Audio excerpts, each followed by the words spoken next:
আসসালামু আলাইকুম বন্ধুরা, সবাই কেমন আছেন? তাহলে ছোট্ট একটি টিউটোরিয়ালে আপনাকে স্বাগতম। আজকে দেখাবো আপনাকে একটা যদি আপনার বড় ফাইল হয়, ধরেন 2 জিবি বা 3 জিবি, সেটাকে আপনি পার্ট পার্ট করে আপলোড করতে পারবেন।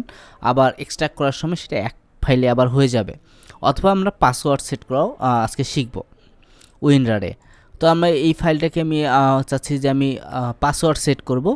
পাসওয়ার্ড দিচ্ছি হলো 123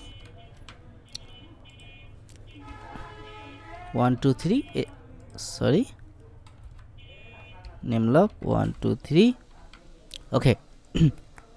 তো এটা পাসওয়ার্ড আমরা কীভাবে সেট করব সেটা আগে বলে নেই, তারপরে বলতেছি, দুটো একসঙ্গে বলতেছি।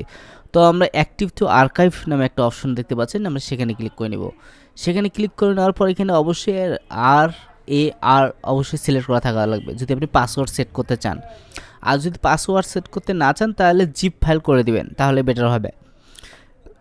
এখন আপনার যদি ফাইল অনেক বড় হয়, দেখা গেলো 1 জিবি বা 2 জিবি বা 3 জিবি, তাহলে আপনি 100 মেগাবাইট বা 200 মেগাবাইট বা 1 জিবি বা 2 জিবি করে কাটতে যাচ্ছেন। তো সেখান থেকে এখানে সিলেক্ট করতে পারেন জিবি, এখানে লিখে দিতে পারেন 1 জিবি করে একটার পর একটা কাটতে থাকবে।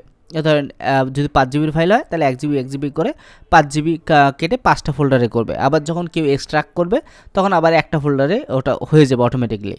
তো আমি এটা করতে যাচ্ছি না, আমি করতে যাচ্ছি পাসওয়ার্ড সেট। তো আমরা এখান থেকে পাসওয়ার্ড সেট দেখাবো, যে আমি পাসওয়ার্ড দিলাম 123। আর এখানে যদি সিলেক্ট করে দেন এই ফাইলটিকে, তাহলে অবশ্যই ফাইলটাকে শো করতে দেবে, মানে ফাইলটা দেখাবে কিন্তু পাসওয়ার্ড চাবে। আর যদি এটা করতে না চান তাহলে শুধু মানে ক্লিক করার সঙ্গে সঙ্গে পাসওয়ার্ডটাই শুধু চাবে। তো আমি চাচ্ছি যে দুইটাই জিনিস চায়, তো ওকে ক্লিক করে দিচ্ছি, এখানেও ওকে ক্লিক করে দিচ্ছি। তো দেখতে পাচ্ছেন আমার ফাইলটি অলরেডি রান হয়ে গেছে। তো আমি এটাকে ডাবল ক্লিক করতেছি।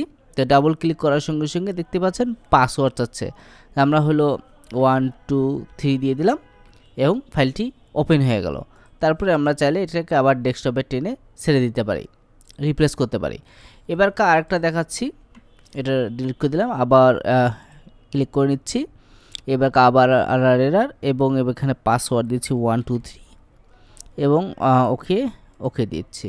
এবার আবার ফাইলটি হয়ে গেছে। এবার আমার ফাইলটা দেখাচ্ছে যে হ্যাঁ ফাইলটা আপনি দেখাচ্ছে, কিন্তু আমি এখানে যখন টেনে এখানে ছেড়ে দিয়ে যাবো তখনই পাসওয়ার্ডটা চাবে।